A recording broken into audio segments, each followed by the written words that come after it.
Hello and welcome to my gardening channel. Thank you for joining me here. My video today will cover a number of different areas, including my drive, which you can see I've started, and how my garden's progressing, and all the items I've got in my greenhouse. So I'm trying to sort out the mess that is my front garden.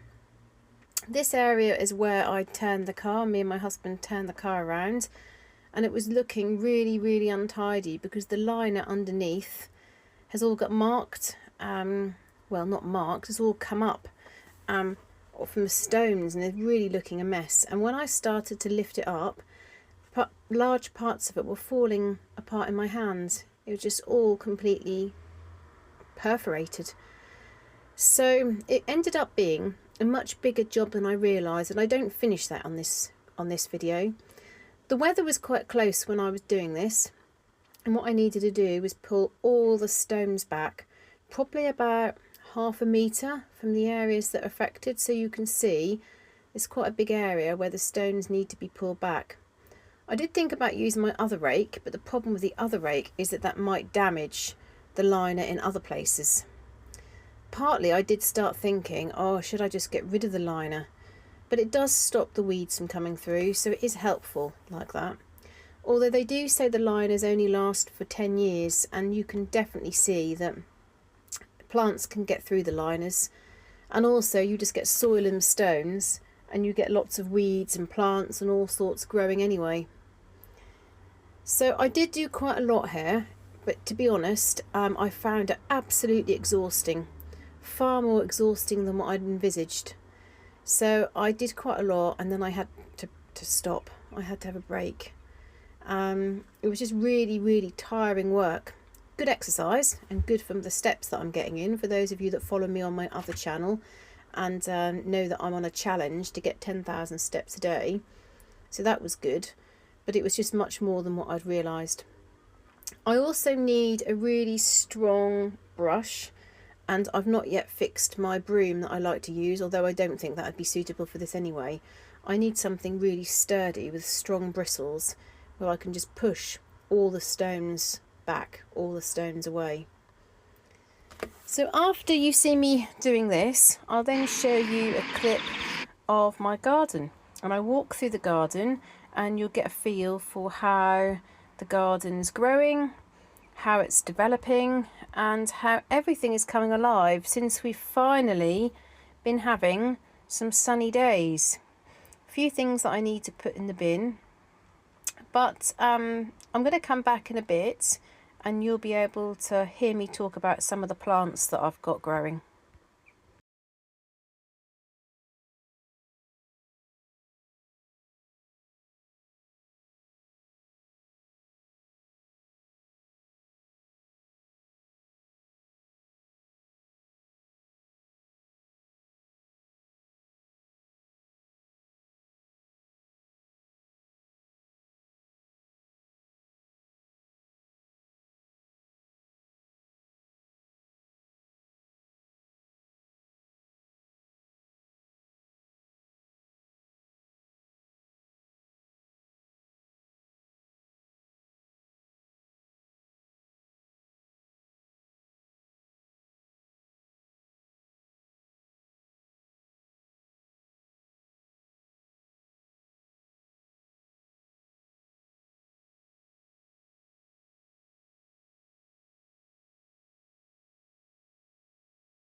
So here you'll see a trip into my garden. So you can see a few things there that the other things I need to put away. My lovely rambling rose, which is many decades old.